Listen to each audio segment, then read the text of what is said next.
어떨지. 안녕하세요. 네. 저기 선생님은 잘 안 보이네요. 자리에 얼굴을 보면서 얘기하죠. 안녕하세요. 저 소개받은 이승정, 세칠리아 요즘 뭐 그렇게 얘기하더라고요. 제목이 오늘 뭐 현대 사회를 살아가는 그리스도인의 모습, 뭐 그리스도인, 뭐 이런 제목이죠. 그래서 저는 이제 요즘 생각이 그동안 너무 말을 많이 하면서 살았기 때문에 이제는 말을 좀 하지 않고 살자. 그리고 정말 말이 아니라 몸으로 살자. 실천하며 살자. 이런 생각을 하고 있어서 사실은 이런 여러 사람이 모여서 이야기하는 뭐 이런 강의 형태의 일들을 별로 안 하고 싶어 해요. 그래서 예전에는 사실 이제 제 일 중에 하나가 많은 사람들 앞에서 강의를 하고 또 청소년들과 함께 아무튼 그래서 이제 효과적인 거는 더 많이 사람이 더 많을수록 더 좋다. 뭐 이런 생각을 했었는데 지금은 사실은 그런 일방적인 강의라는 게 별로 개인에게도 도움이 안 된다 이런 생각이 드는 것은 그러니까 들을 때는 참 좋은 얘기다 이렇게 생각되지만 사실은 듣고 나서 그게 자기 삶 속에서 이렇게 실천해내는 어떤 깨달음으로 오는가에 대한 부분은 사실 그냥 일방적인 강의를 들어서만은 될 수 있는 건 아닌 것 같거든요. 그래서 아마 이제 조지현 신부님께서 이 포럼이라는 거를 이제 만드신 이유는 그냥 일방적인 강의라기보다는 이제 같이 이야기를 나눌 수 있는 어떤 토론과 대화의 장이면 좋겠다. 그리고 그 대화와 토론을 해 나가는데 어떤 방향을 좀 제시하면 좋겠다. 이런 취지로 시작을 하신 걸로 알고 있어서 제가 조지현 신부님 요청을 그러니까 거절할 수 없는 그런 관계여서 이제 일단 하겠노라고 이렇게 말씀을 드렸지만 사실 이 주제가 그냥 말로 할 수 있는 건 아닌 것 같고 사실 어떤 의미에서는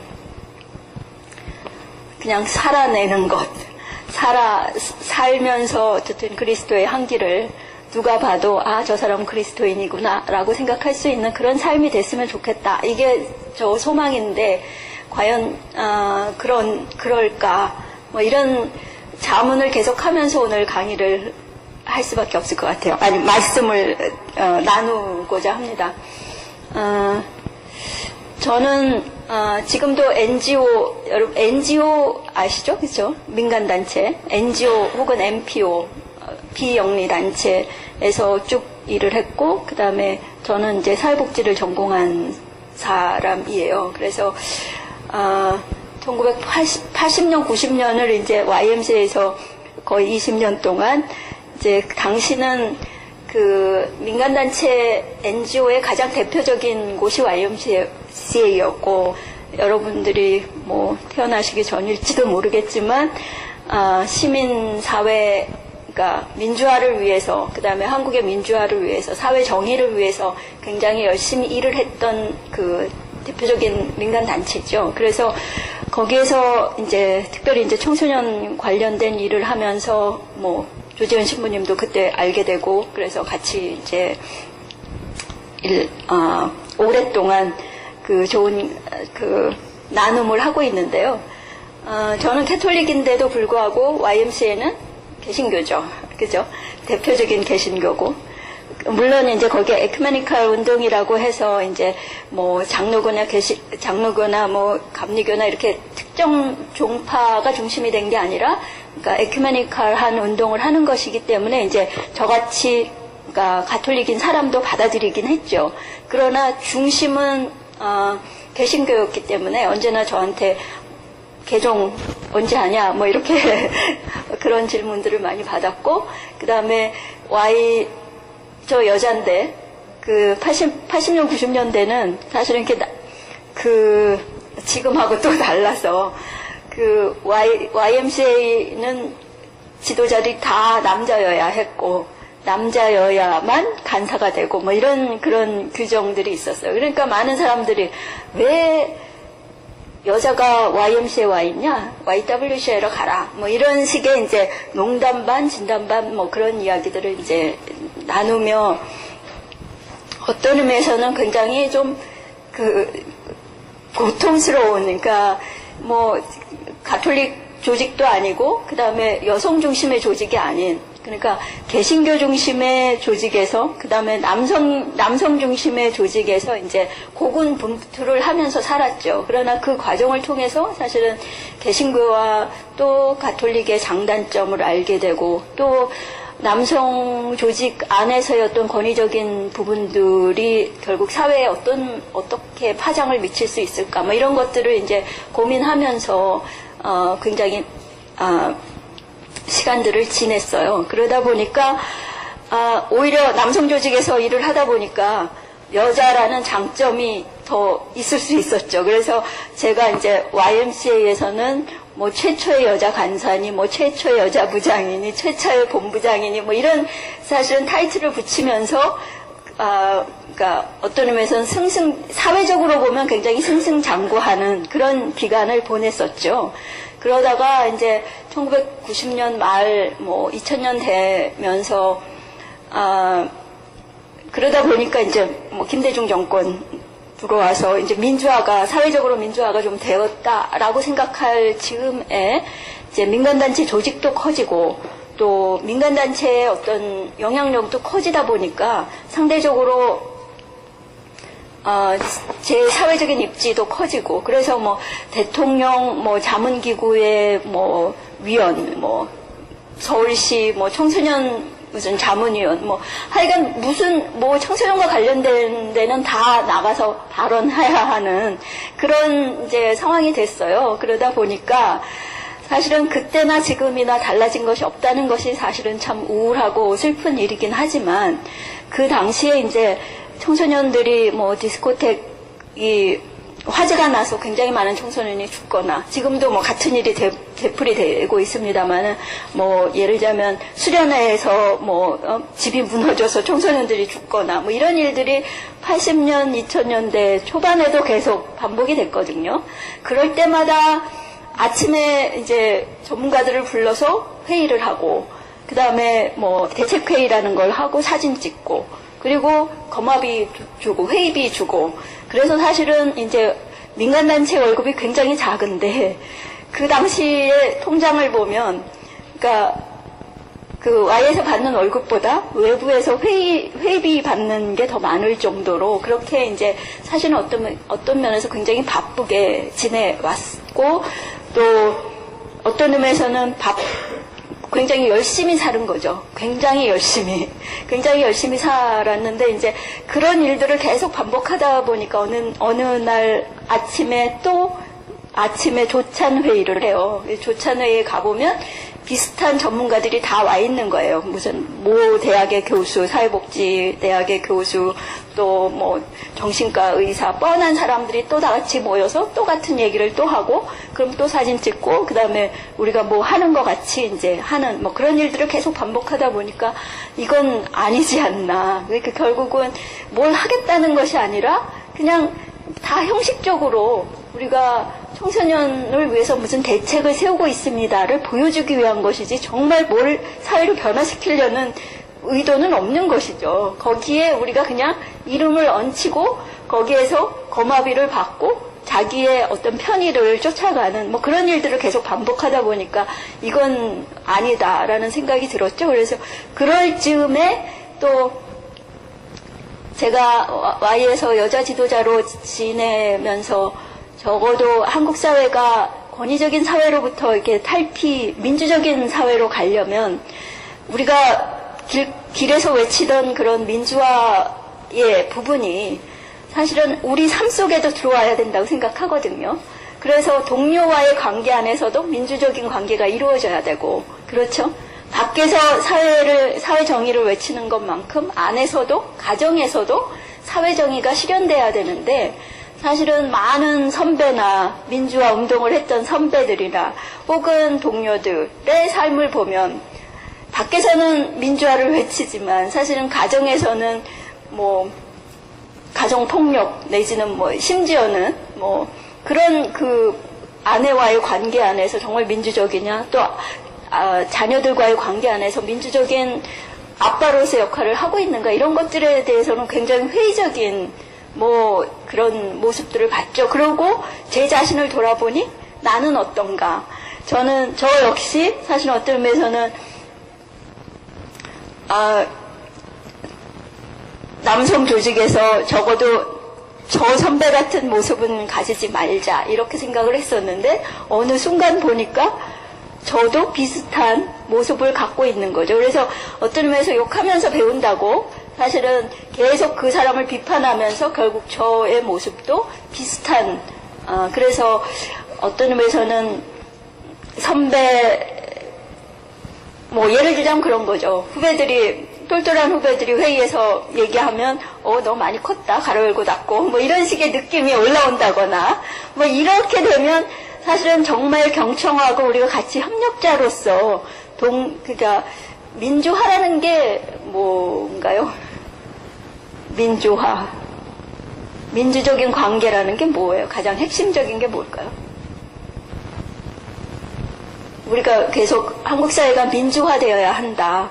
민주적인 관계, 뭐 이야기를 많이 하는데 우리가 정말 민주 사회인가요? 민주적인 사회인가요? 민주적인 관계를 유지하고 있나요? 혹은 이 모임에서조차 우리가 민주적인 구호적인 민주화가 아니라 정말 삶 속에서 우리가 정말 정의롭고 그다음에 뭐 우리 그 언어적인 이야기들은 계속 하잖아요. 평화가 강물처럼 흐르는 그런 관계들이 그러니까 우리 삶 속에서 실현되고 있는가 뭐 이런 것들에 대한 이제 고민을 하게 된 거죠. 그래서 더 이상 이제 이건 아니다라고 생각을 하고 이제 Y의 사표를 내고 이제 한국을 떠났어요. 그런데 이제 한국을 떠날 때 이제 많은 분들이 야, 너 지금 있으면 잘 나가는데 조만간 이제 당시에는 여성 지도자들이 많지 않을 때였기 때문에 이제 그 정도의 경력이면 뭐 조만간 뭐 큰 자리에 스카웃될 수 있는 기회가 많은데 그러니까 그 자리를 벗느냐 뭐 이런 이제 그 뭐 아쉬움 또 혹은 뭐 그런 그 이야기들이 많았지만 어쨌든 더 이상 이렇게 살면 안 되겠다라는 그런 자각이 있었던 거죠. 그래서 이제 한국을 떠나서 그때부터 이제 제 삶에 그러니까 소위 영적인 스피리추얼 저니라고 하잖아요. 그러니까 영적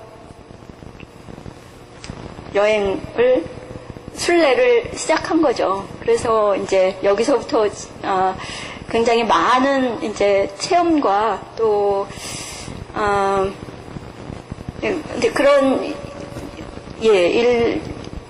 이야기들이 많이 있죠. 그래서 이제 저는 이제 아까 얘기한 것처럼 사회복지사이기 때문에 그러니까 그냥 공식적인 명칭은 비지팅 소셜워커로 해서 국제 민간단체에 이제 적을 두고 이제 일단 어딘가에 적을 두는 게 편리하니까 적을 두고 그다음에 많은 이제 무조건 쉬어야 한다는 생각 때문에 이제 공동체가를 많이 이제 다녔어요. 그래서 이제 처음에 제가 간 곳이 이제 캐나다의 그 온타리오주의 마돈나 하우스라고 이제 많은 평신도 공동체예요. 그래서 한 100여 명의 평신도들이 함께 살면서 그 다음에 거기에 성직자들도 같이 사시면서 함께 농사도 짓고 그 다음에 굉장히 삶을 단순화시키는 거죠. 농사 짓고 그 다음에 기도하고 그 다음에 서로 나눔을 하고 그래서 그런 그 공동체에서 몇 달을 지내게 됐는데요. 처음에 이제 제가 처음 갔을 때 굉장히 많이 아팠어요. 그러니까 제가 별로 잘 안 아프는 사람이거든요. 근데 또 그 공동체에 도착하자마자 이제 굉장히 많이 아파서 그 그러니까 신체적으로 몸이 아픈 것도 사실은 좀 불편함이었지만 더 큰 저의 고통은 뭐였냐면, 이 모르는 사람들한테 신세를 진다는 게, 내가 아파서 다른 사람한테 폐를 끼친다는 게 되게 불편하더라고요. 그러니까 그동안은 어떻게 살아왔느냐면, 남한테 폐를 안 미친다. 나는 굉장히 독립적인 사람이고, 누군가로부터 폐를 안 끼치고, 그냥 살았다. 그리고 굉장히 뭐 열심히 살고, 뭐, 그렇기 때문에 좋은 결과를 갖고 살아왔다. 이랬는데 이제 갑자기 낯선 곳에서 이제 아프니까 사실 참 감당이 안 되더라고요. 그러니까 몸도 아프고, 그 다음에 정신적으로 이거 뭐냐, 왜 사람들에게 이렇게 이제 피해를 줘야 되냐, 뭐 이런 이제 불편함이 있었어요. 그런데, 어느 날 아침에 이제 눈을 딱 뜨고 이제 십자가를 바라봤는데, 그때 이제 저한테 그런 말씀이 있었죠. 그러니까 내가 성한 사람에게는 의사가 필요하지 않지만 병자에게는 의사가 필요하다. 이게 이제 그 말씀이 딱 떠올랐어요. 그래서 사실은 그 말씀을 이제 떠올리고 정말 많이 울었는데요. 저는 어떻게 생각했냐면, 내가 한 번도 내가 환자라고 생각해 본 적이 없는 거죠. 나는 언제나 강한 사람, 나는 언제나 내 혼자서 모든 일을 다 해결할 수 있는 사람, 그래서 나는 의사가 필요 없는 사람.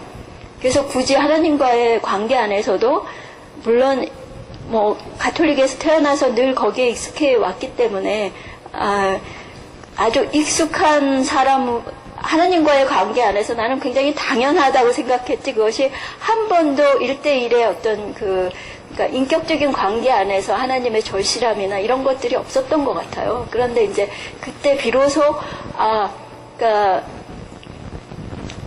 내가 환자구나라는 사실을 알게 된 거죠. 그러니까 내가 환자고, 내가 약한 사람이고, 그리고 사실은 약하다는 거를, 그러니까 감출 필요가 없다는 거를. 근데 그동안은 이제 한국의 남성 조직에서 살면서 여자임을 드러내면 이게 곧 죽음이었기 때문에 늘 나는 남자만큼 잘한다, 혹은 남자 못지않게 잘한다, 혹은 남자보다 더 잘한다, 뭐 이런 늘 경쟁적으로, 그러니까 이 조직에서 언제나 이겨야 한다, 그 다음에 혹은 여기서 살아남아야 된다, 뭐 이런 강박적인 어떤 생각들을 하면서 살아왔기 때문에 어떻든 내 약한 모습을 누군가에게 보이는 것이 큰일 나는 일로 생각을 했던 거죠. 그러니까 사실은 하나님과의 관계 안에서도 저 안 약하거든요, 저 알아서 다 할 수 있어요, 그러니까 냅두세요, 저 혼자 알아서 합니다, 이런 관계였지. 그리고 뭐 물론 뭐 제가 잘해서 뭐 은혜를 주시는 것이지, 뭐 이런 식의 아주 어떤 의미에서는 교만이라고 할 수도 있고, 또 혹은 어떤 의미에서는 한국 사회가 만든 어쨌든 비정상적인 어떤 삶의 태도인 거죠. 그러니까 어떻게 보면 참 측은한 거죠. 그러니까 그냥 아프면 아프다 그러면 되는 건데, 사실은 아프다는 말을 못 하는 거죠. 아니요, 나 안 아픈데요. 사실 아이들이 왜 편한 부모 밑에서는 아이들이 엄마 아파 막 이러고 어리광도 부리고 그러는데, 사실은 아이들이 그렇지 않은 관계라는 게 어떤 건지 상상이 되잖아요.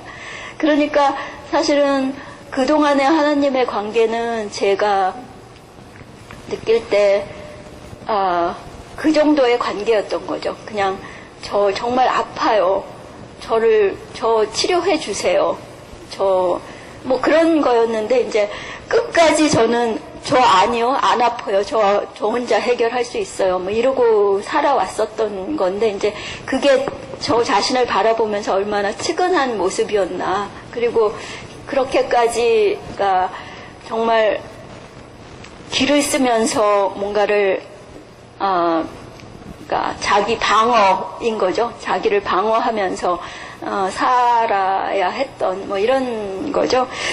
그런데 이제 마돈나 하우스에는 그러니까 스피리처 다이렉터라고, 그러니까 이제 신부님들이 계셔서 이제 본인이 원하는 신부님께 이제 상담을 할 수 있는 그런 구조예요. 그래서 이제 신부님이 우리를 선택하는 게 아니라 여러 신부님 중에 자기가 마음에 드는 신부님을 골라서 상담을 할 수가 있어요.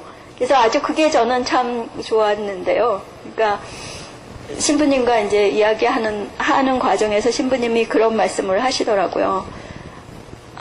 인간은 휴먼 비잉인데 너는 휴먼 두잉으로 살았구나. 그냥 열심히 뭔가를 하면 한 번도 그냥 편하게 삶을, 그러니까 그냥 존재만으로도 사실은 너무 훌륭하고 존재만으로도 의미가 있음에도 불구하고 그냥 우리는 그 존재만으로는 뭔가 부족하다는 생각 때문에 뭔가 거기에 채우고 두잉을 하는 거죠.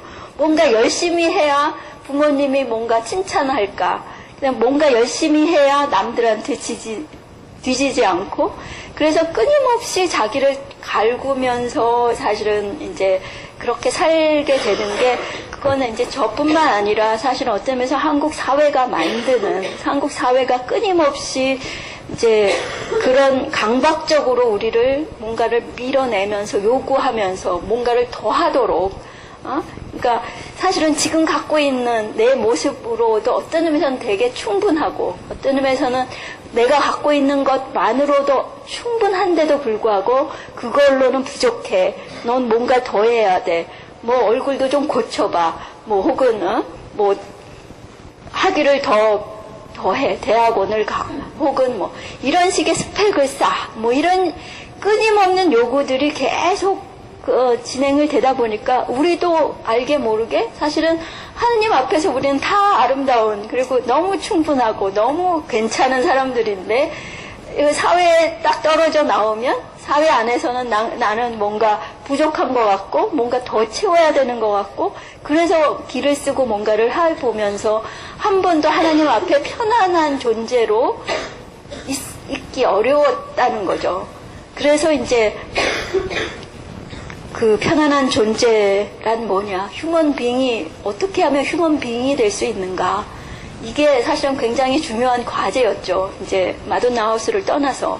그래서 마돈나 하우스를 떠나서 이제 뭐 굉장히 긴 이야기인데요. 굉장히 많은, 그러니까 그 하나님과의 투쟁이 있었죠. 왜냐하면 제가 살아온 그 한국 사회에서 제가 성장하고 제가 살았던 삶의 방식이라는 건 말씀드린 것처럼 누군가와 계속 경쟁하고 또 방어하고 그다음에 나다움을 받아들이기보다는 거기에 뭔가를 더 채워 넣어야 하는 뭐 이런 끊임없는 그런 그 강요 속에서 살아왔기 때문에 제 자신을 편하게 두기가 되게 불편했던 거예요. 가만히 있으면 뭔가 더 해야 될 것 같고, 가만히 있으면, 그래서 내 자신의 진정한 모습을, 내 자신의 정말 아름다운, 그냥 정말 그 자체의 아름다움을 받아들이기가 굉장히 어려웠던 거죠. 그래서 아무튼 그런 과정을 거쳐서 제가 이제 여러 공동체를 또 다니면서 여차여차, 그러니까 뭐 사실은 저희가 뭐 제가 부모님들이 부자도 아니고 그다음에 민간단체에서 뭐 굉장히 많은 월급을 받은 것도 아니고 많은 사람들이 야 도대체 무슨 돈으로 그렇게 다녔냐 뭐 이렇게 얘기하는데, 정말 신기하게도 그냥 여기서 한 과정이 끝나면 그 다음에 또 누군가가 길을 제시해서 또 다음 단계로 넘어가고 또 다음 단계로 넘어가고 이런 과정들을 계속 거쳤어요. 그래서 제가 한국을 떠날 때는 길어봐야 2년 혹은 3년이 될 것이다 이렇게 생각했는데 사실은 7년을 외국에서 보냈어요. 그 과정에서 런던 대학의 박사과정을 들어가게 되는 그러니까 이렇게 저렇게 사람들이 야 너는 뭐 이걸 하면 좋겠다 또 이렇게 해서 제가 이제 런던 대학 박사과정에 이제 입학을 해서 이제 주제는 세계 시민 교육과 그다음에 통일 교육이라는 주제로, 그러니까 제가 이제 오랫동안 한국의 청소년에 관심을 갖고 살았기 때문에 앞으로 내가 할 일이 있다면 나는 북한의 청소년을 위해서 일하고 싶다. 이게 이제 제 소망 중에 하나였어요. 그런데 이제 그런 제가 하나님과의 관계 안에서 뭔가 이렇게 깨달음을 갖는 순간마다 또 길이 열려서 뭔가 새로운 기회를 주시고, 또 물론 이제 제가 그 안에서 뭔가 깨달음이 없으면 계속 헤매야 되고 이런 과정을 계속 되풀이하면서 런던 대학의 박사 과정에 들어가게 됐죠. 그래서 들어가서 이제 한국의 남북 상황을 이제 밖에서 바라볼 수 있는, 그래서 객관적으로 한국의 통일의 과제가 뭐냐, 그 통일이라는 게 어떤 의미를 갖는가, 이런 것들을 이제 바라볼 수가 있었고, 그 런던 대학의 소속을 두고 이제 제가 비슷한 이 분쟁 국가인 이제 아일랜드와 북아일랜드에 이제 사실은 치열한 갈등들이 굉장히 오랫동안 있었잖아요. 그래서 이제 북아일랜드에 가서도 좀 몇 개월 있고, 그 다음에 최종적으로는 팔레스타인에 들어가서 1년을 지냈어요. 그래서 팔레스타인은 특히 이제 이스라엘과 팔레스타인 안에서 이루어지는, 그래서 그 안에서 정말 사람들의 갈등이 뭐냐, 그리고 거기서 정말 평화를 이야기할 수 있는가, 이런 게 이제 제 사실은 삶의 주제이기도 하고 일의 과제이기도 했고, 그래서 삶과 일이 분리되지 않은 속에서 제가 이제 두 가지를 결합해서 뭔가 이제 과제를 찾고 싶었던 거죠. 그래서 이제 팔레스타인의 이야기는 이제 그 당시에는 2007년 한겨레에 제가 좀 팔레스타인에서 온 편지 그래서 연재했던 내용이 있고, 그 다음에 2008년에 평화신문에는 이제 그리스도의 발자취를 찾아서 장벽을 넘다 이렇게 해서 좀 연재했던 내용이 있어요. 그래서 혹시 궁금하시면 찾아보시면 될 것 같고요. 그러다가 이제 국제 카리타스에서 북한 지원 사업 하는 실무 책임자를 찾는다. 이런 이제 이야기가 있어서 제가 이제 어플라이를 하고, 제가 이제 국제 카리타스의 대북 지원 실무 책임자로 이제 2년 일을 하게 됐고, 또 그 과정을 거쳐서 지금은 이제 남북인 봄이라는 이제 새로운 민간단체를 만들어서 독일 카리타스와 함께 북한 지원 사업을 하고 있어요. 그래서 이제 이 과정을 통해서 이제 북한 이제 사업을 하고 있는데, 제가 이제 이 인도 지원 사업과 이제 개발 지원 사업에 대한 설명을 하면서 제가 크리스찬의 삶에 대한 이야기를 좀 하고 싶어요. 왜냐하면 말씀드린 대로 사실은 어떤 의미에서 그러니까 힘든 과제였기도 하고, 또 어떤 의미에서는 굉장히 즐거운 삶의 과제이기도 해요. 저는 제가 말씀드린 대로 NGO에서 계속 일을 했고, 그리고 거의 제 삶과 일이 별로 크게 분리되지 않고 이제 살아왔었던 거고, 앞으로도 아마 마찬가지일 것 같거든요. 그래서 지금 제 생각은 사실은 제가 성장하는 만큼 일도 성장한다가 핵심이에요. 예전에는 일이 중심이었어요. 일을 잘하고 싶었고, 일의 성과를 만들어내는 것이 곧 내 삶의 자랑같이 이 생각을 했었는데, 지금은 아니죠. 내가 성장하면 내 성장만큼 일도 성장한다가 너무 분명해요. 그래서 그러니까 매일매일 굉장히 그러니까 재미있게 일을 해야 되고, 내 마음 안에 평화가 있어야 되고, 왜냐하면 통일 운동을 왜 하겠습니까? 통일을 하자는 목적이 뭘까요? 함께 잘 살자는 거잖아요. 그렇죠? 그러니까 이게 누가 누구를 흡수 통일하고 그러니까 통일 자체가 사실은 과제는 아니거든요. 사실 통일이 안 되더라도 북한 사람이 잘 살면 되는 거잖아요. 그렇죠? 그런데 통일이 대박이니 이런 식으로 사실은 통일을 굉장히 그러니까 일종의 자기 성과로 만들어가고 싶어 하는 사람들이 있는 거죠. 응? 그러니까 정말 누구를 바라보느냐, 북에 살고 있는 정말 어려운 사람들의 관심을 갖고 있느냐? 아니면 이게 정치적으로 뭔가를 그래서 노벨 평화상을 받고 싶은가? 혹은 통일은 대박이라고 함으로 해서 뭐 일정한 정도의 그 통일의 과제를 통해서 자기의 입지를 뭐 높이고 싶은가? 뭐 그 차이는 너무 명백한 거인 거죠. 우리의 관심은 결국 모든 사람이 평화롭게 살아야 된다는 거죠. 그게 결국은 하나님의 나라가 이 땅에 오는 거잖아요. 그렇죠? 그러려면 사실은 북에서 정말 어렵게 사는 사람들, 또 우리와 같은 또래의 젊은이들이 사실은 여러 가지 어려움 속에 있다. 그러면 어떻든 그 사람들을 조금이라도 낫게 해주는 사업의 방식이 되어야 되는데, 한국의 이 개발협력 사업이라는 게 어떤 문제가 있냐면, 이제 인도지원 사업이라고 하잖아요. 그쵸? 인도지원 사업은 이제 재난이 생기면 물자를, 그러니까 뭐 필요한 식량이나 이런 거를 일시적으로 지원할 필요가 있는 거죠. 왜냐하면 갑자기 홍수가 났다. 그래서 많은 사람들이 먹거리가 없다 그랬을 때는 일시적인 지원이 가능한 거지만, 그게 1990년 중반에 이제 북한이 그야말로 엄청난 기근이 왔었죠. 그래서 홍수와 가뭄과 이런 것들이 물론 이제 유럽 사회주의 국가들이 이제 어떻든 폐쇄되면서 이 네트워크가 이제 무너지면서 거기에 이제 기근과 뭐 홍수와 뭐 이런 것들이 이제 겹치면서 북한이 엄청난 이제 기근에 휩싸이게 되고, 그래서 이제 외부의 도움을 요청을 하고, 이제 1996년부터 이제 해외 원조가 시작이 된 거죠. 북한에 대한 해외 원조가.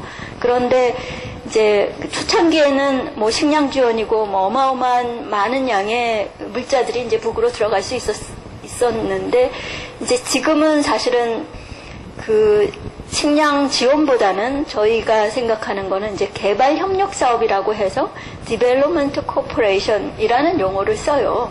그래서 인도 지원 사업이라기보다는 개발 협력 사업이라는 용어를 쓰죠. 근데 그 개발 협력 사업이라는 용어가 이제 굉장한 의미를 갖는다는 거죠. 그래서 인도 지원 사업은 무조건 이제 있는 물자를 전달해 주는 것이고, 개발협력 사업이라는 것은 현지의 사람들의 필요를 찾아서 현지의 사람이 중심이 돼서 일어날 수 있도록, 자력해 나갈 수 있도록 하는 사업이 이제 그 개발협력 사업인데요. 여기에서 이제 도대체 협력이 뭐냐, 그러니까 협력을 어떻게 해 나갈 수 있느냐, 이게 이제 많은 경우 이제 한국에서는 어떻게 해요? 북한에 물자 준다 그러면 사진부터 찍잖아요. 사진부터 찍고 뭐 몇천 톤 들여보냅니다. 그 사진 찍어서 신문에 내면 북쪽의 사람들 입장에서는 그래 뭐 자랑할 거 다 자랑했으니까 들어와서 뭐 모니터링하고 이러는 거는 하지 말라, 뭐 이런 식의 이제 요청들이 있기 때문에 어쨌든 장기적인 그 사업의 방법들이 이제 좀 필요한 거죠. 그래서 제가 이렇게 이제 일방적으로 얘기하는 게 아까부터 이제 제가 좀 재미가 없다는 생각이 들어서, 일단 이제 이 개발협력 사업의 개발이라는 용어, 그러니까 결국은 이게 사람들이 머물러 있지 않고 모든 사람들이 자기 스스로 개발하려고 하는 노력들이 필요하다는 생각이 드는 거죠. 그 개발의 부분이. 협력은, 그러니까, 불쌍한 사람을 돕는다의 개념이 아니라, 사실은 상대를 알고, 또 그 관계들 안에서 서로 협력하는 관계. 이거를 이제, 얘기해야 할 것 같은데요. 제가 메모를 잠깐 했죠. 여기 잠깐만 한 번만 리뷰를 할게요. 네. 다음 건 해주실래요? 제가 이제 아까 다시 한번 리뷰를 하자면, 굉장히 성경 말씀이 이제 많잖아요. 그 중에서 언제나 자기에게 그 마음에 와닿는 그 특별한 메시지들이 있는 것 같아요. 그리고 시기마다. 그쵸? 그래서 그건 저의 사례인 거죠. 제가 처음 하나님과 인격적으로 만났던 장면은 이거예요. 내가 한 번도 병자로 생각하지 않았다가 어느 날 나의 약한 모습을 보고 내가 병자라는 사실을 깨닫고 그리고 하나님의 필요를 절실하게 요청했다는 거죠. 그래서 병자는 의사 앞에서는 무조건 약해져야 되는 거죠. 의사 앞에서 뭐 감추고 나 안 아프다고 하면 제대로 낫겠어요? 안 낫죠, 절대로. 그러니까 병자는 환자 앞에서, 그러니까 의사 앞에서 무조건 다 벗어야 되는 거죠. 어디가 아프다고 확실하게 얘기해야 되는 거죠. 살려달라고 매달려야 되는 거죠. 그게 사실은 그 전까지 이 말씀을 늘 들으면서 별로 절실함이 없었거든요. 그때까지는 나는 병자가 아니었기 때문에, 난 늘 강한 사람이었기 때문에. 그래서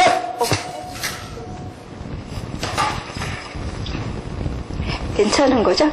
네.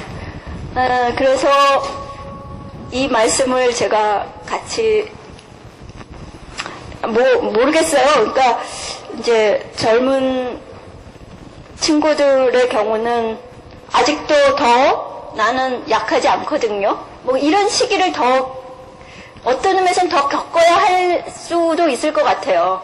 저는 그게 꼭 언제 이 경험을 하느냐는 개인마다 다 다르거든요. 그렇죠?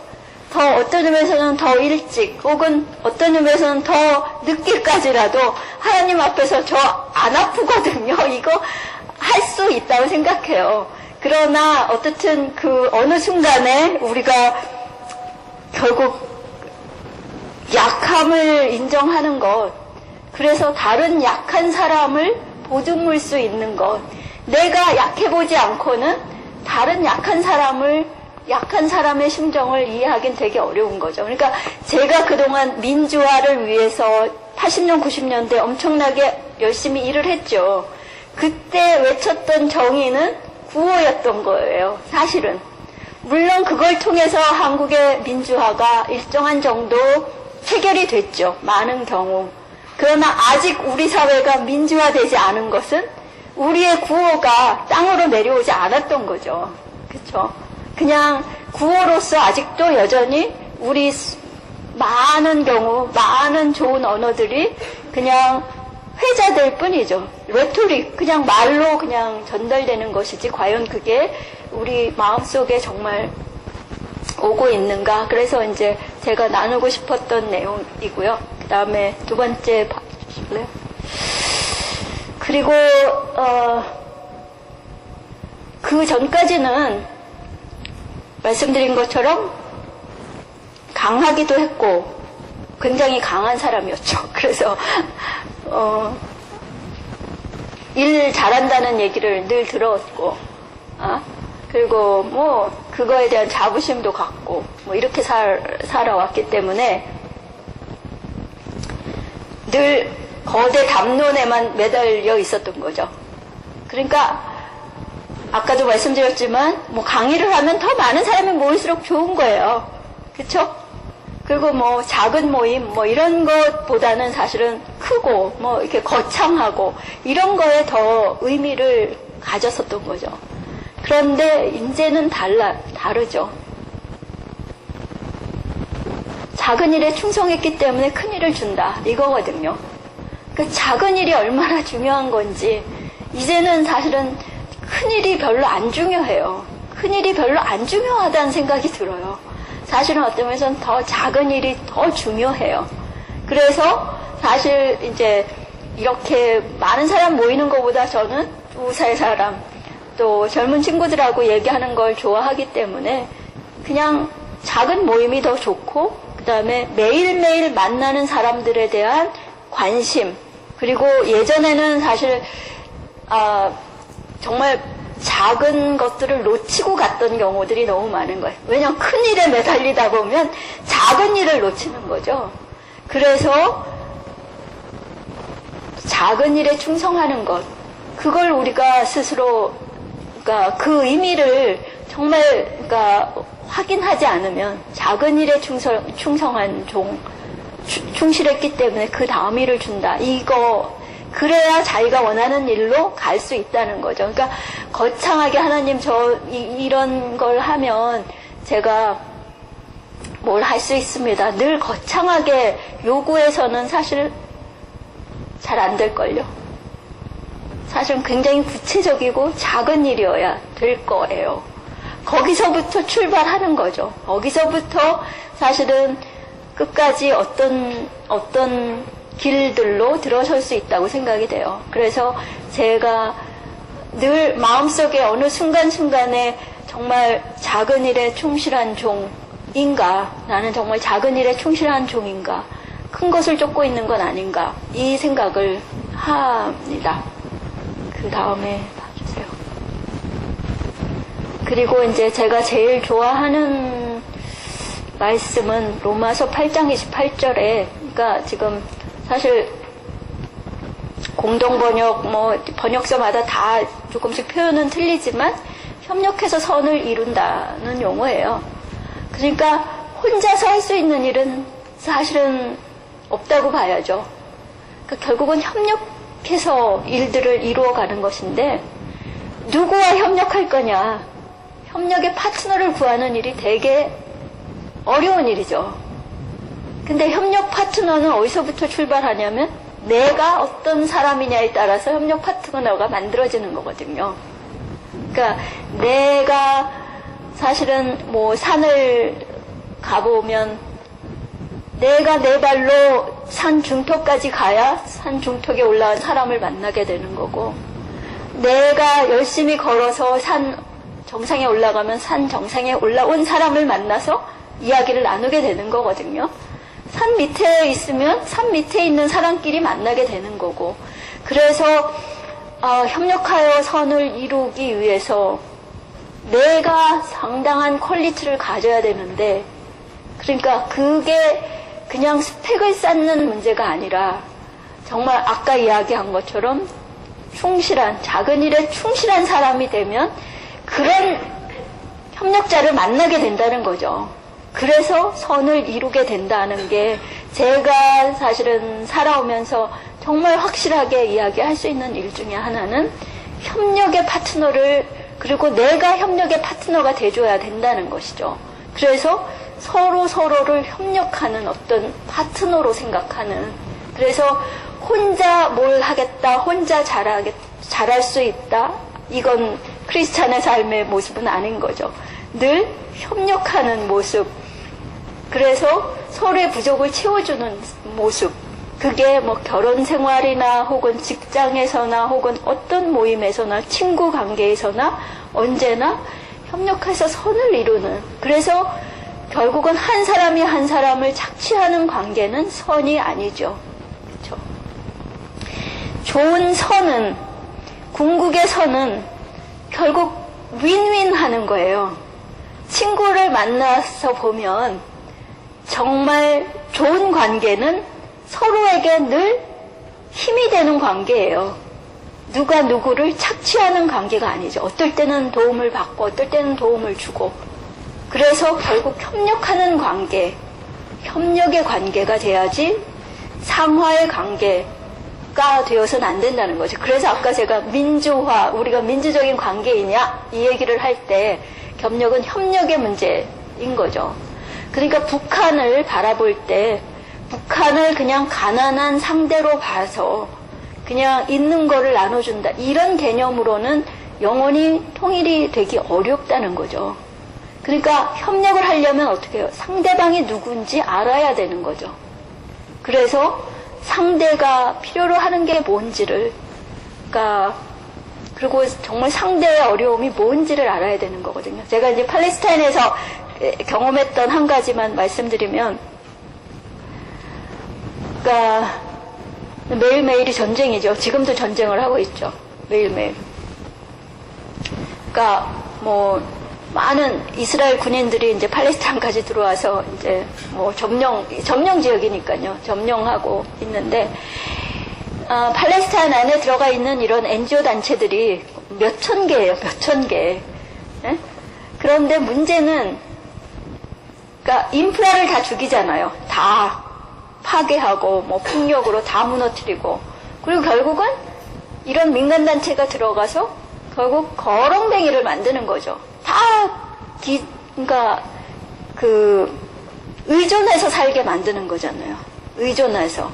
그러니까 결국은 그 사람들이 스스로 살도록 뭔가를 인프라를 만들고 그러니까 구조를 만들어주는 게 아니라 그걸 다 없애고 그러니까 외부에 의존하게 살게 한다면 그거는 독립된 국가를 만드는 것이 불가능한 것이죠.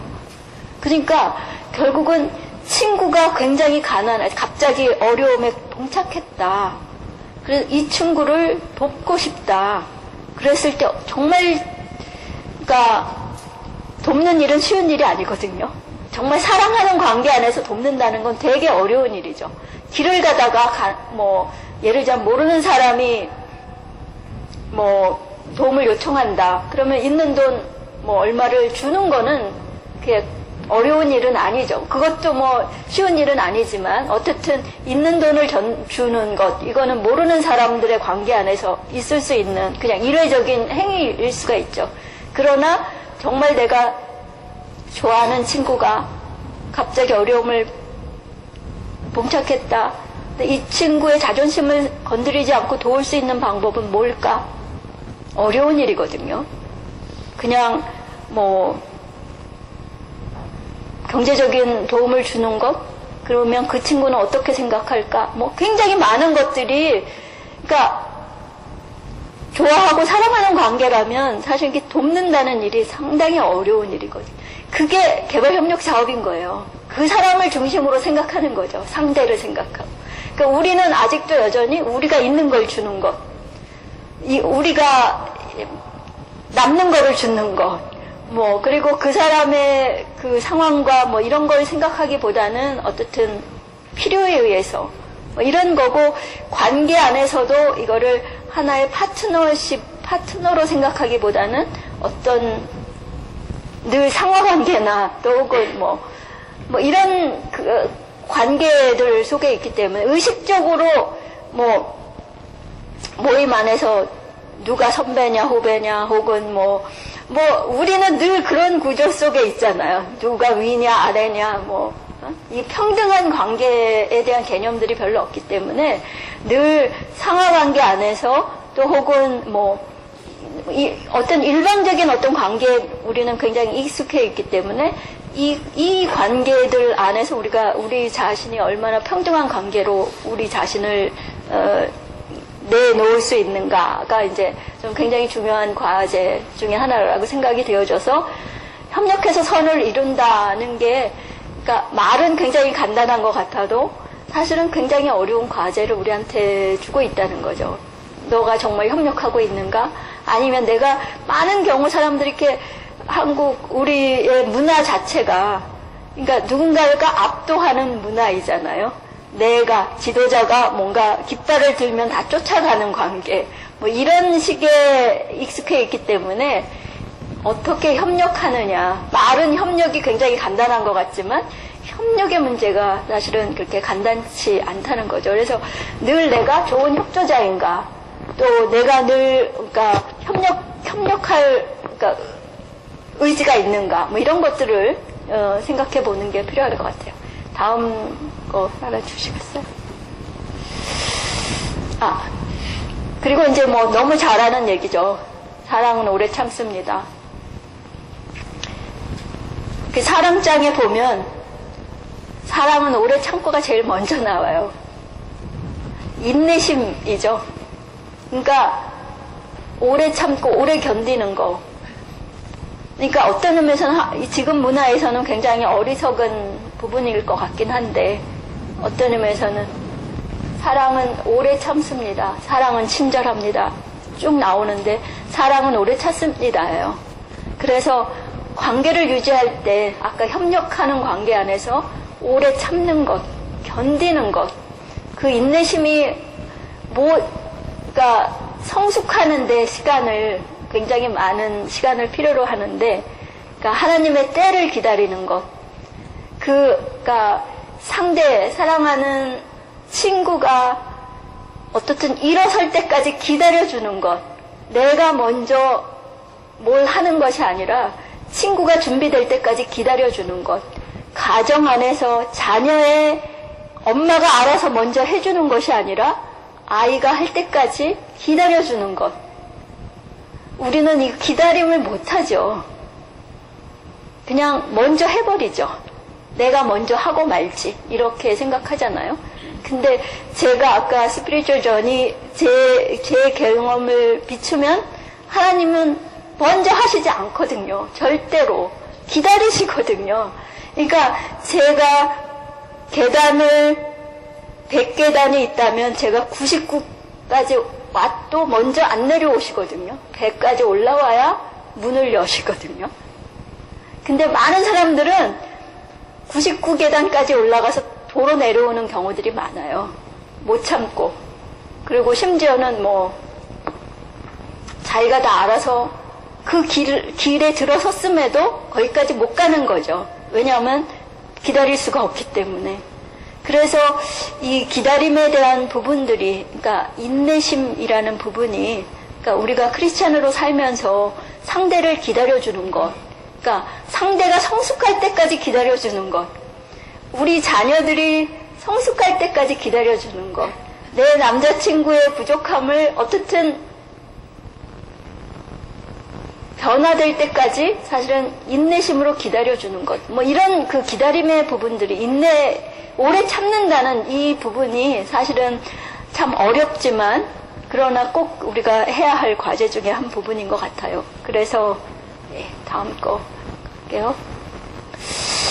제가 그동안 살았던 모습은 어떤 거였냐면 엄청 바빴죠.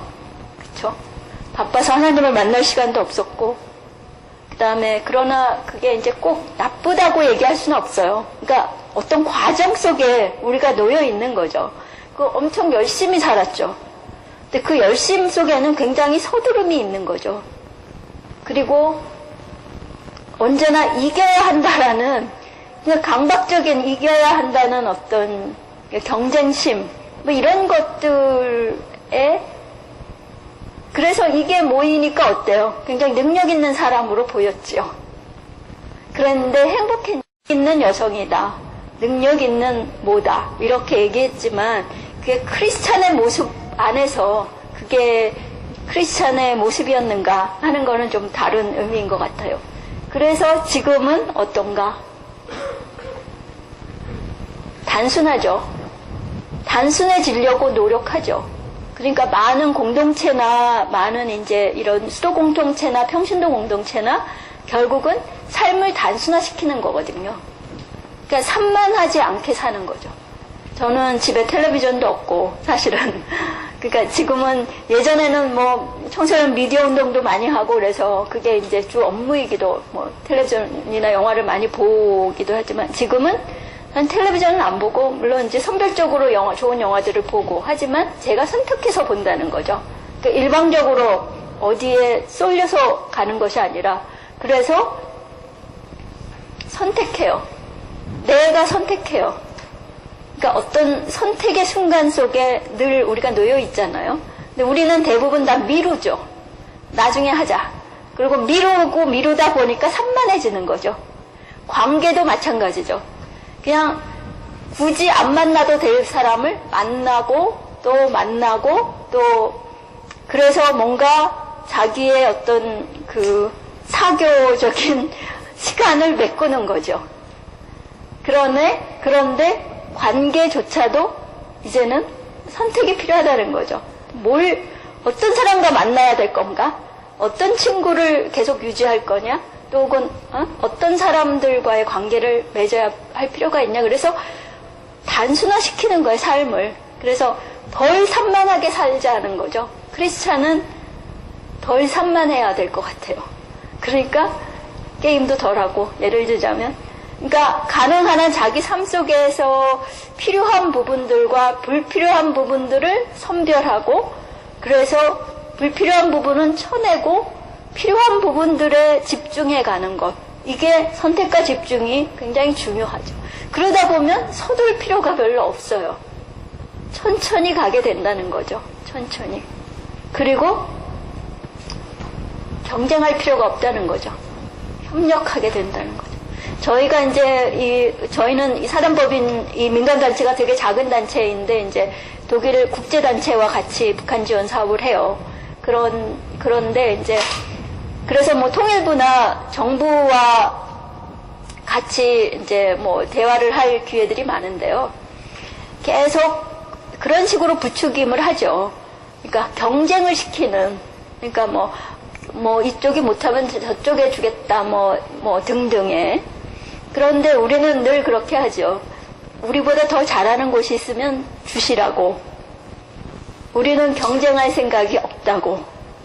그게 우리의 핵심이에요. 그러니까 사람들이 다, 그러니까 북에 가서도 마찬가지죠.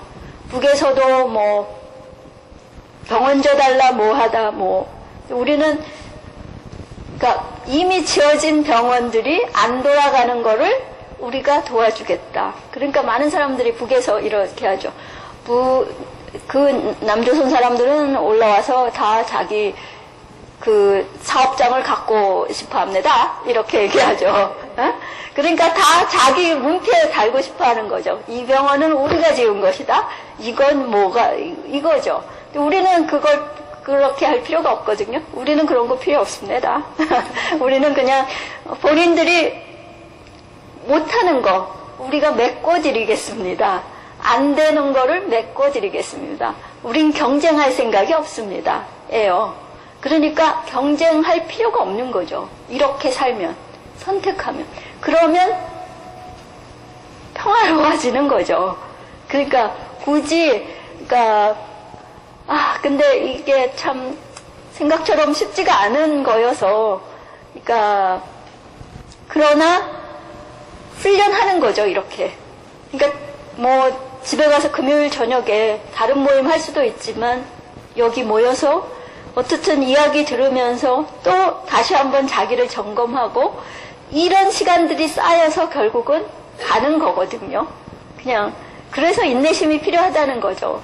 이게 이런 모임이 오늘 갈까 말까 비도 오는데 가지 말지 뭐 이렇게 생각하는 사람들도 있을 테지만 그래도 여기 오는 결단함으로 해서 한 발짝 더 나아가는 거죠.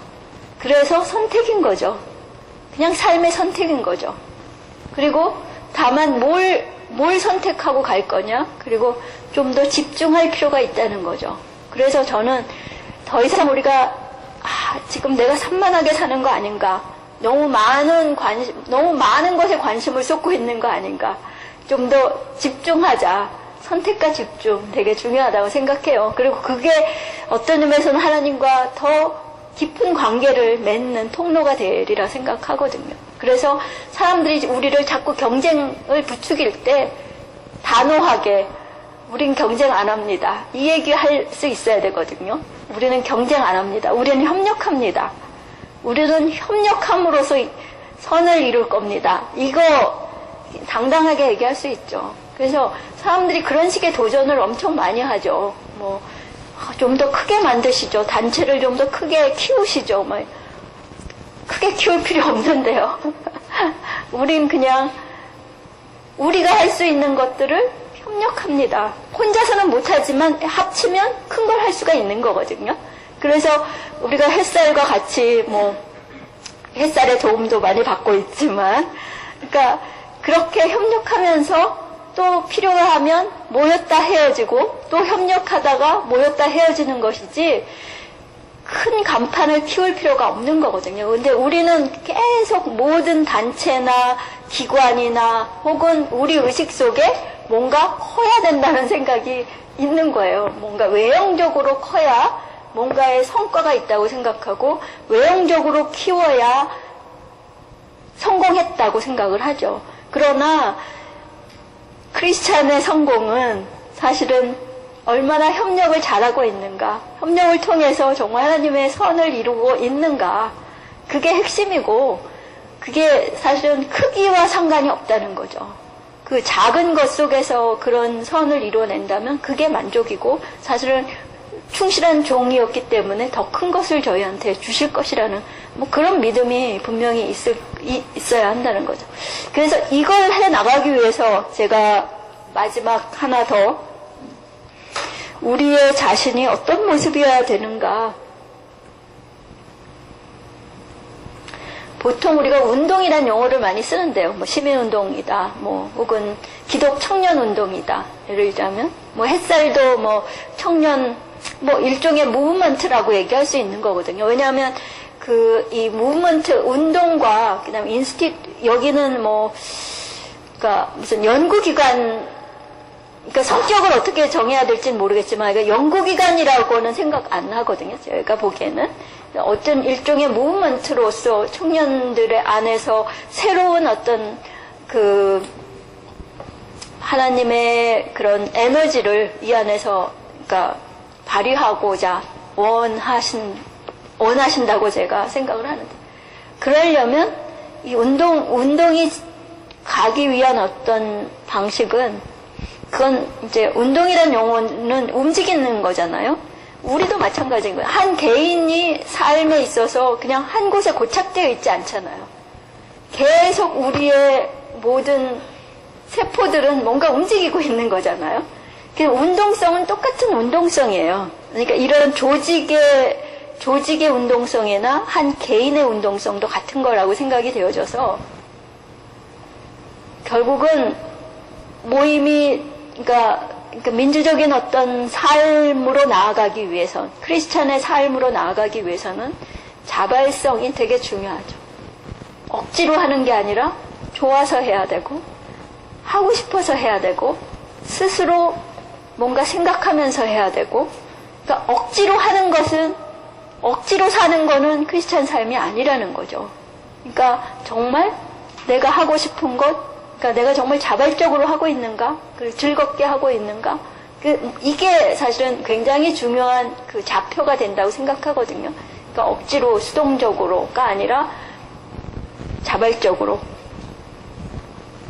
그 다음에 내가 열려 있는가. 단체를 보면 이 단체가 굉장히 폐쇄적인 것이냐, 그러니까 딱 우리끼리만 모인다, 혹은 더 이상 우린 필요 없다, 이렇게 하는 모임 있고, 그러니까 교회도 그런 거죠. 열린 교회이냐 닫힌 교회냐, 우리 그런 표현을 하거든요. 열려 있는 교회냐 닫혀 있는 교회냐. 교회라는 게 사실은 열려 있어야 되죠. 소통해야 되는 거죠. 지역사회와 소통해야 되고, 그 다음에 모든 이웃들과 소통하는 그런 열린 교회가 되어야 되는데, 그게 사실은 교회의 본 모습인데, 어떻습니까? 굉장히 폐쇄적인 교회들이 많잖아요. 부자 중심의 교회, 그 다음에 뭐 새로운 사람들을 이렇게 환영하는 분위기가 아니고, 뭔가 배척하는 분위기, 뭐 이런 것들이라면 사실은 그게 진정한 크리스찬의 정신을 담은 것일까 하는 거죠. 우리 자신을 들여다봤을 때 내가 얼마나 개방적인 사람인가. 그러니까 사람들이 나이가 들면 굉장히 초기에는 괜찮은 개방적인 모든 사람과 그러니까 편견 없이 만나던 사람들이 나이가 들면 굉장히 폐쇄적이 되는 거예요. 그래서 자꾸 자기 편견 안에서 사람들을 재단하고 자기 편견으로 사람들을 바라보고 뭐 이런 거거든요. 그래서 한번 개방성이라고 해서 계속 개방성이 된다는 보장이 없어요. 조직도 처음에는 굉장히 좋은 조직으로 시작하지만 시간이 되면서 점점 사람들이 폐쇄적이 될 가능성이 있죠. 그리고 지시하는 관계가 된다던가. 그래서 우리가 계속 이거를 나의 자발성은 어떤가, 내 삶에 정말 스스로 내 삶을 그러니까 이끌어가고자 하는가, 그 다음에 정말 많은 사람과 소통하고 있는가, 열려 있는가, 그리고 자기의 편견 안에 있지 않은가. 이게 편견과 관련이 있는 거죠, 그죠? 제가 어떤 사람을 만나면서 정말 어떤 가난한 사람을 만나든 부자를 만나든 혹은 뭐 어떤 사람들 앞에서도 당당할 수 있는 것, 이게 사실은 이렇게 개방적인 것의 가장 큰 힘이라고 생각하거든요. 그래서 누구와도 사실은 친구를 맺을 수 있는 관계. 그러니까 한국은 나이 든 사람들하고는 친구가 안 되잖아요. 그리고 뭐 장애인 친구 있어요? 예를 들자면, 그러니까 예전에 어떤 그 외국에서 뭐 크리스마스 모임에 갔는데, 정말 다양한 사람들이 모였더라고요. 그러니까 그냥 그러니까 정말 친구가 있나 이런 우리는 그냥 우리끼리 모이는 거예요. 끼리끼리 비슷한 사람들끼리. 근데 사실은 의도적으로 우리가 정말 다양한 사람들을 끌어안음으로 해서 자기가 갖고 있었던 이제까지의 편견들로부터 좀 자유로워질 수 있다는 거. 이게 사실은 개방성이고요.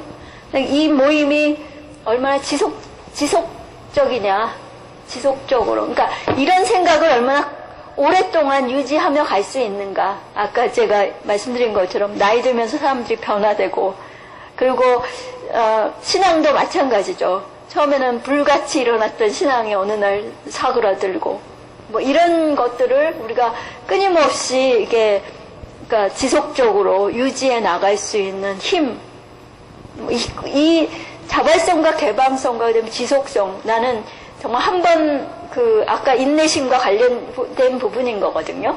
정말 그 인내심을 갖고 어떨 때는 제가 이것밖에 안 되나, 자기의 어떤 그 존재에 대한 어떤 실망감, 뭐 이런 것들이 저는 살아가는 데 있어서 가장 큰 그 유혹 중에 하나가 그런 것 같아요.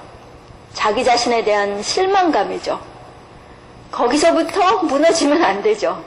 그러니까 거기서부터, 그러니까 그런 절망감에서부터 다시 일어날 수 있는 어떤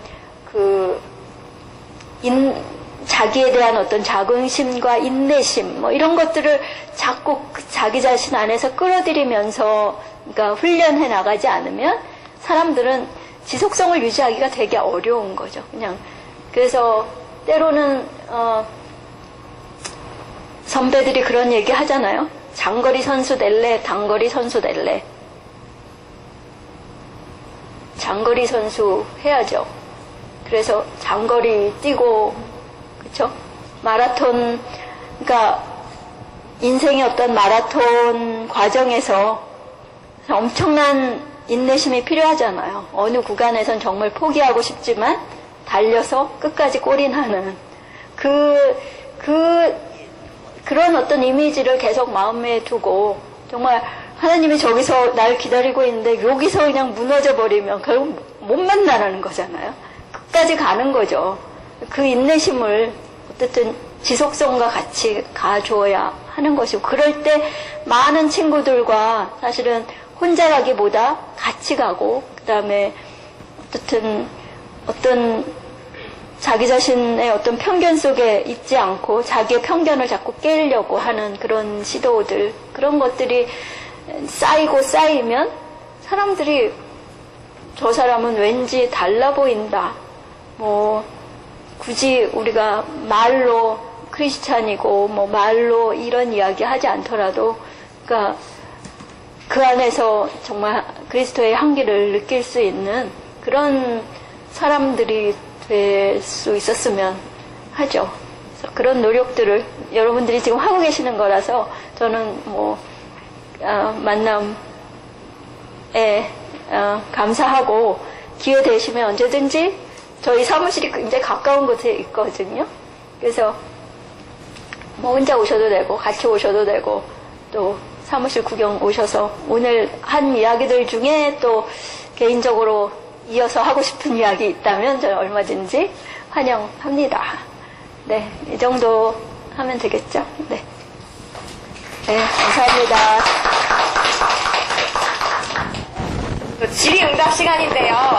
지금 네. 네. 네.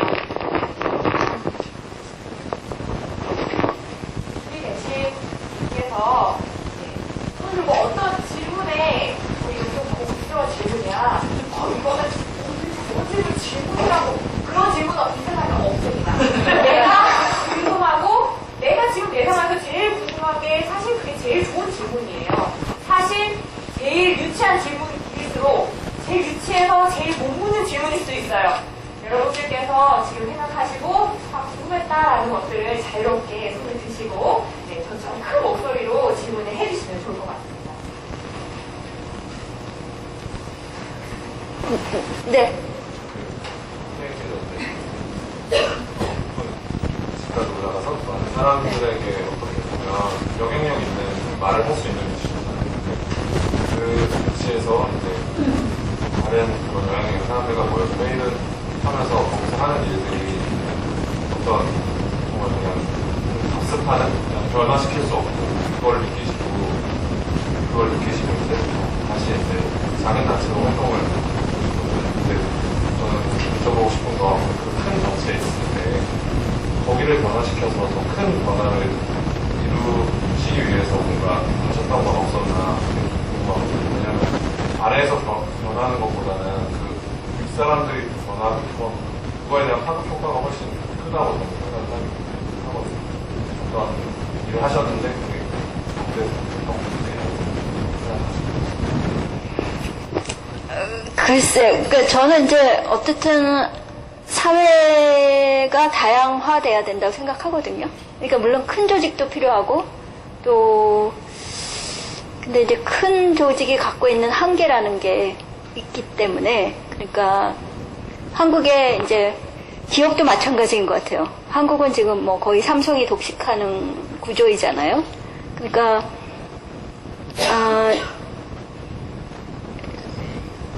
그러니까 민주적인 사회일수록 굉장히 크거나 작거나 사실은 규모와 관계없이 그 하나하나가 굉장히 그러니까 독자적이고 독창성을 갖는다는 거거든요. 그러니까 그게 다 존재로서의 의미를 갖는다는 거거든요. 크거나 작거나. 근데 우리는 뭔가 권력화되고, 그러니까 기구가 커지면 권력화되는 거예요. 그러니까 그렇기 때문에 규모가 커지는 것은 사실은 바람직한 건 아니라고 생각해요. 저는 그러니까 제가 이제 새로운 민간단체를 만들어야 되겠다고 생각한 것은 어떤 대안적인 그러니까 물론 이제 뭐 큰 조직에서 변화를 할 수도 있지 않았었겠냐 이렇게 생각하지만 사실은 한 개인이 그러니까 제가 물론 지도자가 된다 하더라도 그 조직의 어떤 지도자가 되었다 하더라도 사실은 공고히 된 어떤 그 구조 자체를 한 개인이 변화시키기는 참 어려운 것 같아요. 이미 그러니까 고착된 어떤 구조를 변화시키는 게 참 쉽지가 않아서 결국은 대안이 좀 필요한 거죠. 대안적인 어떤 그 민간단체도 그렇고 그러니까 어쨌든 대안적인 어떤 방식들이 좀 필요한 거예요. 그러니까 지금 예를 들자면 젊은 사람들의 그러니까 뭐 스펙을 쌓아서 뭐 예를 들자면 큰 기업에 들어가고 뭐 이게 대세라면 사실 그렇지 않은 사람들의 어떤 그 삶의 방식들이 만들어져야 되는 거거든요. 그래서 어떤 의미에서는 이런 다양한 삶의 방식이 이런 주류의 변화를 꺾을 수 있어야 된다고 생각하거든요. 그게 사실은 좋은 사회가 되는 거죠. 그러니까 정말 공부하고 싶은 사람이 공부해서 학위를 받아서 교수가 된다. 그리고 거기에 걸맞는 뭐 보상을 받는다. 그리고 또 어떤 사람은 굳이 공부를 할 필요가 없어서 자기가 좋아하는 일을 하고 거기에 맞는 보상을 받는다. 그 격차가 크면 안 된다고 보는 거죠. 그렇게 커질 수는 왜냐하면 서로 좋아하는 일을 하는 것이기 때문에. 그리고 서로 사회가 필요로 하는 일을 하는 거기 때문에. 그래서 사실은 이제 뭐 경제민주화라든가 사회민주화뿐만 아니라 경제민주화 얘기가 하는 게 그런 거잖아요. 격차를 줄이는 거죠. 그래서 다 좋아하는 일을 할 수 있도록 사회를 다양화시켜야 되는 거거든요. 그러니까 NGO도 마찬가지로 몇 개 NGO가 규모를 키워서 그러니까 독식하면 안 되는 거죠. 그건 바람직한 방식이 아닌 거죠. 그래서 사실은 어떤 의미에서 NGO일수록 규모가 작게 그리고 그 사회가 필요한 방식으로 그러니까 그 풀뿌리 민주주의라는 용어 쓰잖아요. 그러니까 그야말로 뭐 회원 없는 뭐 회원단체 이런 용어도 쓰고 그렇잖아요. 이 원래 NGO라는 것은 자발적인 결사체라는 용어를 쓰거든요. 자발적인 사람들이 모여서 구성된 조직. 그래서 본인들이 관심을 갖고 있는 어떤 사회를 변화시키는 거죠. 그러니까 그 정부기구라는 게 있고, 그러니까 그러니까 기업이라는 게 있잖아요. 경제, 그러니까 그 비즈니스 섹터가 있고, 그 다음에 이 경제적인 구조와 정부만 있다면, 결국 정부라는 것은 권력을 유지하기 위한 수단인 거죠. 사회를 대표하는 거, 국가를 대표를 하는 거고, 기업이라는 것은 이윤을 추구하기 위한 어떤 것이잖아요. 속성 자체가. 이 두 개만으로는 사회가 건전하게 가기가 어렵기 때문에 그것을 견제하기 위해서 Non-Government Organization, NGO라고 하기도 하고 Non-Profit Organization이라고도 하죠. 비영리단체. 그래서 이 경제적인 그다음에 정부 기구가 하지 못하는 혹은 해서는 안 되는 일들을 견제하는 역할을 NGO가 하는 거고, 이런 그 기업의 그러니까 그 이윤을 추구하는 어떤 그 조직만으로는 경제적인 민주화가 이루어지기 어렵기 때문에 그런 것들을 견제하는 어떤 민간단체의 요청이 있는 거거든요. 그거에 직장을 갖고 있더라도 민간단체에 소속돼서 회원으로 활동할 수 있는 거고, 굉장히 다양한 단체가 만들어져야 사실은 사회가 좀 더 민주화될 수 있는 구조를 갖고 있는데, 지금은 예를 들자면 한국은 어떻든 권력화된다는 거죠. 자꾸 조직이 커지면 권력화되고, 그 권력화가 사실은 그라스루트 이 정말 풀뿌리와는 거리가 멀어진다는 거죠. 풀뿌리의 요구를 받아들여줘야 되는데 풀뿌리의 어떤 요구는 점점 멀어지고 그게 다시 또 권력화가 되는 이런 악순환이 되기 때문에 사실 민간단체들도 사실은 좀 작아져야 되고, 그리고 그 특성화돼야 되고, 그 실제로 그 사업의 아까 그 성격의 본질에 맞아야 되는 거 아닌가 이런 생각이 들어요. 그래서 저는 사실은 작을수록 좋은 것 같아요. 작은 단체들이 많아져야 되고, 그리고 우리 개개인이 굉장히, 그러니까 너무 주류로 가기보다는 사실 어떤 의미에서는 자기가 할 수 있는 어떤 비주류의 다양성을 우리가 추구해 가는 것도 굉장히 어렵죠, 물론. 그냥 주류에 따라가는 게 쉬운, 편한 삶인 거잖아요. 그러나 크리스찬 자체가 사실은 빛과 소금의 역할이라는 것 자체가 사실은 어떤 의미에서는 역으로 가는 거죠. 좀 더, 그러니까 그 사람들의 흐름을 역행해 가는 어떤 그 힘이 필요한 거 아닌가. 그런 생각이 들어서, 뭐, 실험적인 사업을 하는 거예요. 그러니까 북한 지원 사업, 그러니까 통일부에 등록된 그러니까 북한 지원 사업 단체가 아마 100개가 좀 넘을지도 몰라요. 근데 그게 이제 많은 단체들이 정부의 예산을 받아서 하는 경우들도 있고, 사실은 비정부 기관이라고 하면서 실제로 정부에 의존해서 가는 경우들도 많거든요. 그러니까 이름만 비정부 기관이고 NGO고 실제로 많은 예산을 정부에 의존해서 간다 그러면 이미 기능을 잃어버리는 거잖아요. 뭐 그런 식의 이제 정말 그러니까 제대로 된 한국 사회에 작지만 굉장히 본질적인 거에 충실한 사람들이 많아져야 되는데, 아까 얘기한 것처럼 교수 그러면 전문가로서 자기가 정말 기여해야 할 부분들이 있어야 되는데 그것을 일종의 권력으로 생각하고 어떻든 타이틀에 매달려 있는 사람들이 너무 많은 거죠. 형식적으로 그냥 형식화된 경우들이 너무 많기 때문에 한국 사회가 사실 발전이 안 되는 거죠. 작지만 충실한 사람들이 많아져야 되는 거죠. 작지만 내가 작은 일에 굉장히 충실한. 그래서 근데 우리는 작은 일에 충실 안 하고 큰 거대한 그림만, 그리고 큰 타이틀에만, 한국에 타이틀 없는 게 어디 있어요?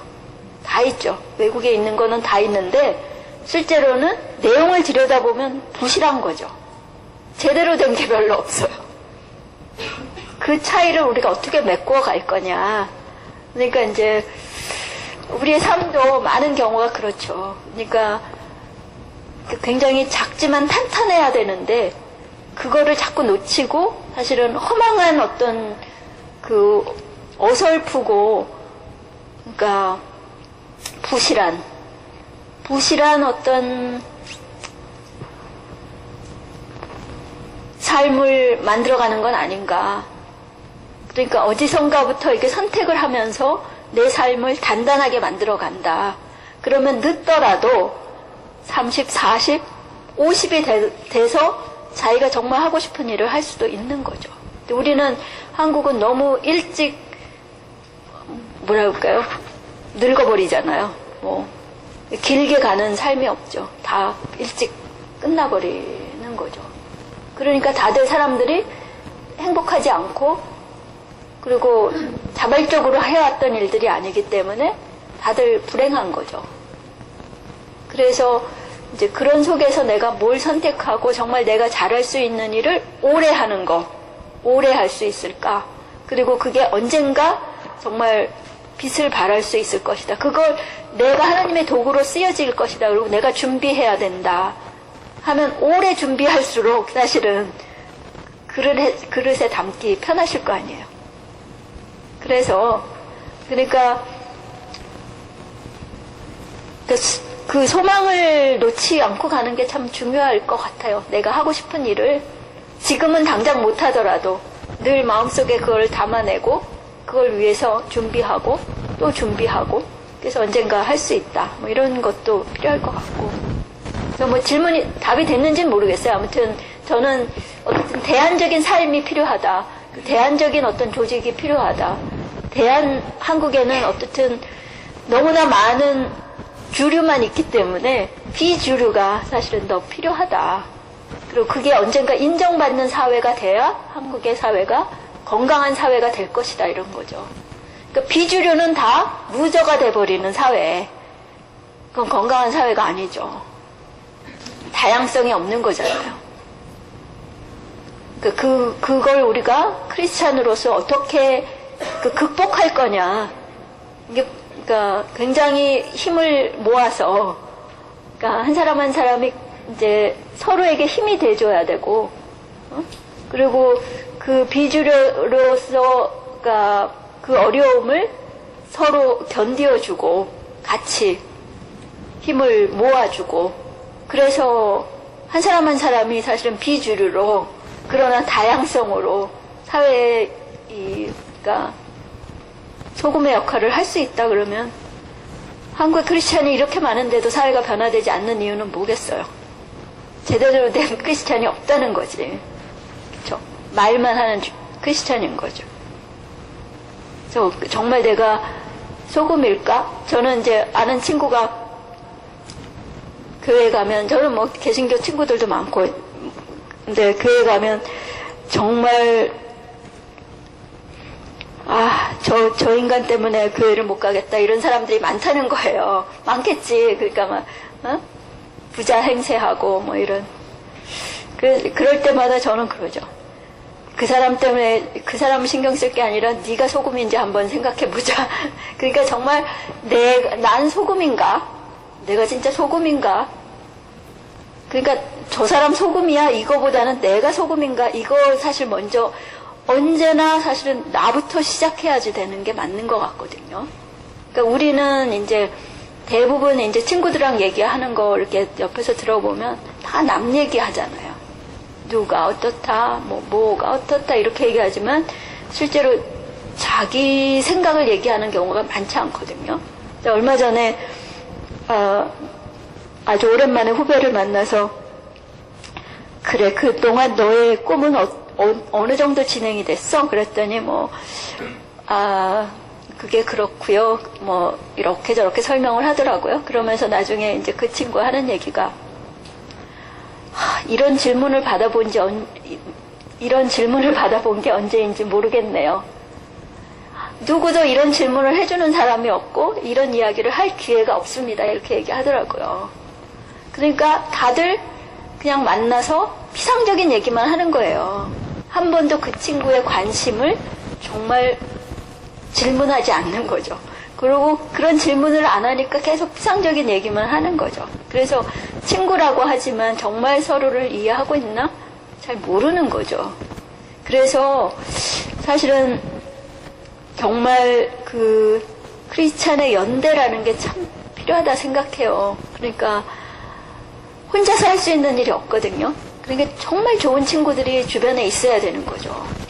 그러니까 제가 조재현 신부님이랑 햇살의 조재현 신부님이랑 오래됐죠. 아주. 그러니까 가끔 만나서 얘기해도 우리는 깊은 얘기를 할 수가 있단 말이에요. 서로를 알기 때문에. 그런 친구들이 있어야 동지가 생기는 거죠. 내 동지는 누구일까? 그러니까 그게 뭐 아내가 될 수가 있고 남편이 될 수 있고 남자친구 여자친구 될 수 있지만 그 관계를 확장해야 된다는 거죠. 더 넓혀야 된다는 거죠. 그래서 크리스찬의 연대가 엄청 필요한 거죠. 그래서 내 신념이 내 믿음이 흔들릴 때 적어도 그거를 지탱해주는 그런 동지들, 친구들, 그런 동료들이 있어야 우리가 갈 수가 있는 거죠. 그렇지 않으면 사회는 정말 너무 힘겨운 거죠. 그리고 점점 사회는 더 극악해지는 거잖아요. 더 경쟁을 부추기고 뭐 예전보다 더 심각하게 소란하고 그리고 화려하고 그 속에서 그러니까 나다움을 지키면서 간다는 거 쉽지 않죠. 정말 쉽지 않죠. 근데 그러려니까 이제 이런 모임들 필요하고 내가 정말 하느님 보시기에 참 근사한 사람이다 라는 거를 자꾸 인정해야 되는 거거든요. 충분히 지금도 정말 지금으로도 너무너무 충분한데 그거에 그런 그 아름다움을 못 보고 계속 자기 아름다움을 못 보고 더 엉뚱한 것을 자꾸 찾아서 쓸데없는 짓을 너무 많이 하는 거죠. 그 너무 뒤에서야 그걸 깨닫게 되는 거죠. 내가 너무 쓸데없는 짓을 많이 했구나 이런 생각을. 그래서 그냥 그 아름다움을 서로 봐줄 수 있었으면 좋겠어요. 정말 서로의 정말 좋은 장점을 봐줄 수 있는 사람. 네. 시간이 약간 애매한데 한 분만 더. 그래서 사실은 강의보다는 이런 질문이 훨씬 좋은데, 그쵸? 너무 맨날 뒤늦게 아쉬워요, 그쵸? 앞에 개인적인 얘기라는 거는 결국 자기와 이렇게 얼마나 이게 직접적으로 와닿는가. 왜냐면 여기 몇십 명이면 몇십 명의 그 상황이 다 다르기 때문에 사실 이렇게 작게 만나면 더 깊은 얘기를 할 수가 있는데 너무 이제 그래서 좀 아쉽지만, 네. 서종민 사도요한님. 하고 싶은 일을 찾아서 네. 그것 되게 마음인데 가다 보니까 또 다른 나를 발견하게 돼요. 네. 그러다 보니까 주위 사람들이 이것도 괜찮다 이것도 괜찮다 이런 말을 듣다 보니까 내가 처음에 생각했던 그리고 내가 좋아했던 일로 꿈을 정했는데 또 다른 나를 발견하다 보니까 또 갓길로 새는 느낌이 드는데 그럴 땐 어떻게 해야 되나. 근데 저는 뭐 어느 때는 그러니까 탐색의 시간이 모르겠어요. 그게 언제까지여야 될지는 잘 모르겠지만 탐색의 시간, 왜냐하면 이제 한국의 교육제도라는 게 정말 말이 안 되잖아요. 우리가 우리 자신이 뭘 좋아하는지조차도 생각해 볼 여지가 없었어요. 그쵸? 너무 뒤늦게, 그러니까 그냥 밀려서 어디까지 온 거죠. 사실은 저희가 이제 그 외국에서 살다 온 친구들 이런 사람들이 이제 인턴으로 와서 보면 외국 친구들은 20살만 돼도 되게 성인이에요. 굉장히 자기 스스로 생각하고 굉장히 그러니까 자기 판단을 해요. 근데 우리는 30이 돼도 잘 못해요. 그 차이가 사실 개인 차이는 아니거든요. 어떻게 보면 사회적인 차이인 거죠. 사회적인. 왜냐면 아주 일찍부터 이 친구들은 자기 스스로 생각하고 그리고 자기가 그러니까 그런 실험을 해본 거예요. 자기 자신에 대한 실험을. 탐색을 하는 시간이 있었던 거죠. 탐색의 시간이. 우리는 30이 될 때까지 탐색할 수 있는 시간이 없었던 거예요. 막 밀려서 온 거예요, 여기까지. 그러다가 어느 날 보니까 나는 이게 아니거든? 그런 거거든요. 그래서 괜찮은가? 너무 늦은 거 아니야? 뭐 이런 생각도 하고. 그러니까 이제 더 방황이 더 심해지는 거죠. 그러나 어떡하겠어요? 늦게 가더라도 사실은 늦는 것 같지만 그게 빠른 것일 수도 있기 때문에 실제로는 굉장히 진지한 고민이 필요한 거죠. 어느 시기에는 엄청난 고민이 필요한 거죠. 탐색이 필요한 거죠. 그러니까 그거를 건너뛰고 갈 수는 없다는 거죠.